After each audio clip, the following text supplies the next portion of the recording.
কারোর প্রতি জুলুম, কারোর প্রতি অবিচার, গায়ের জোর খাটানো, মাস্তানি গুন্ডামি করা, প্রভাব প্রতিপত্তি দেখানো, যে কাউকে দুর্বল পেয়ে তার উপরে চড়াও হওয়া, কাউকে ঠেকিয়ে ঠকিয়ে নিজের কাজ সিদ্ধ করা, এই মানুষের প্রতি জুলুম অবিচার, এটার শাস্তি আল্লাহ তাআলা দুনিয়াতে দেন।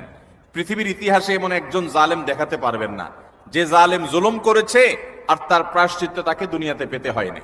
পৃথিবীর ইতিহাসের সর্বপ্রথম জালিম, মানব সভ্যতার মানব ইতিহাসের সর্বপ্রথম জালিম ছিল কাবিল, আদম আলাইহিস সালামের ছেলে কাবিল। সে জুলুম করেছে নিজের আপন ভাই হাবিলের প্রতি। আল্লাহ তাআলা তার মুখ সম্মোচন করে দিয়েছেন, তাকে অপমান অপদস্থ করেছেন, তার এই কুকর্ম আল্লাহ তাআলা ফাঁস করে দিয়েছেন। এটি ছিল আল্লাহর পক্ষ থেকে তার জন্য দুনিয়ার শাস্তি, আখিরাতের শাস্তি তো আছেই। পৃথিবীর ইতিহাসে বহু জালেম গিয়েছে, নমরুদ জুলুম করেছে, আবু জাহাল জুলুম করেছে, উতবা সাহেবা জুলুম করেছে, অনেক পরাশক্তি জুলুম করেছে। আল্লাহ তাআলা তাদের প্রত্যেক